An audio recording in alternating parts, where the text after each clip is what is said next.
This is Barnstable Today for Wednesday, February 25th. Welcome aboard. I'm Mark Mumford.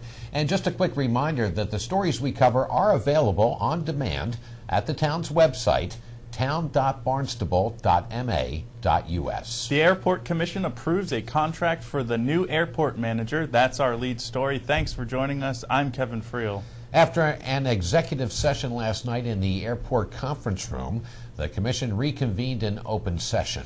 They formalized their agreement with the town's Assistant DPW Director, Bud Brio, who becomes the new manager of the Barnstable Municipal Airport. Item that we need to address now is a formal vote on the open session. Reconvene. Okay. I'd like to Open public session. reconvene the meeting in open session. We have to vote on that. We have to call the order. Okay. So, Chairman Santos? Yes. Vice Chairman Griffin? Here. Clerk O'Brien? Yes. And Commissioner Pursuit? Yes. Okay, thank you. Okay. So the item of business we have is to vote on the airport manager's contract, which has been negotiated and settled, and I would look for a motion to that effect. So moved. Second. Any discussion on the contract? Is this a Verbal. yes? Individual. Individual. Okay. Then if you could call the roll for a vote on the contract, those in favor will indicate by saying yes. Chairman Santos? Yes. Vice Chairman Griffin? Yes. Clerk O'Brien? Yes. And Commissioner Pursuit? Yes. It's a unanimous approval. The Shellfish Committee continues to be concerned about new piers in fertile shellfish areas. At their latest meeting, they targeted a State Department of Environmental Protection site visit to a home on Great Bay Road in Osterville that has received permission from the town's Conservation Commission for a seasonal pier in a Zone 10 with conditions. The conditions are now being appealed by the property owners, and that is the focus of the DEP site visit tomorrow morning. Shellfish board member Andre Sampu was the point man trying to rally support for tomorrow. For all the work of everyone in terms of fighting the pier in a value 10 area, the seasonal pier was granted, and I read at the last meeting all of the orders of condition that went with it, which was at least a half victory. Well, Tochi is now appealing it to the Department of Environmental Protection, and there's a meeting, site meeting, at 80 Great Bay Road on February the 26th at 10:30 a.m.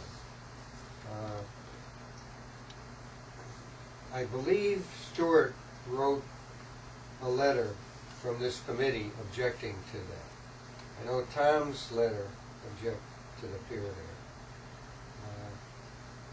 The problem is that on a DEP, Department of Environmental Protection, okay, they don't take anything from the Conservation Commission hearing. So the whole record starts all over again. So if people can go to that 80 Great Bay Road, 10:30 a.m. on 226, and speak up and turn in letters, that will go into the record. Otherwise, none of the things that were brought up in the Conservation Commission is used. So he's appealing all the orders of condition? Right. They'll eventually probably end up with a pier with motorboats and everything. So we'll see. I don't know what the Department of Environmental Protection is going to do to stop the ruination of our shellfish habitat. You can watch the Shellfish meetings on demand at the town's website at town.barnstable.ma.us. Meanwhile, the town council is back in session tomorrow evening, and we visited with Assistant Town Manager Tom Lynch for a preview. Okay. Tom, welcome back again to Barnstable Today. We're going to go over the Town Council agenda. On this week's agenda, we start off with a local planning committee discussion. Could you tell us a little bit about that? The adoption of the local comprehensive plan has been, on the agenda for a while, or at least been on the council's, mind for a while. And this is a chance to go back and revisit the issues that may be outstanding, and hopefully then be able to set a date to actually adopt the local comprehensive plan. So we're hoping the planning committee can present the case and see if there are any additional items that need resolving, and eventually get it before the council for a vote. So then the council will move into their normal agenda schedule, which includes old and new business. Couple old business topics that we've discussed before was starting off with the parking enforcement expense. Yeah, we're looking for the 2 smart cars to do that. And I understand there's also some federal money that might be out there for, helping with vehicles, so fuel-efficient vehicles. So whether we continue on with this or whether it's postponed again, because there were some members that had some questions and we're not sure they were all addressed. But that is on the agenda. And then after that, there's also a tax increment financing plan that's on. And this is a bit complicated, but for viewers watching, there will be state officials and others there to explain how the system works. But basically what you would do is you give a tax break to this company that's coming in, and for that they would expand their jobs over the next 5 years. That add, I think it's 5 jobs over the next 5 years. So they get a tax break, but they also bring employment into town. Well, it's good that they're having this educational session with Yes. these people from the state first.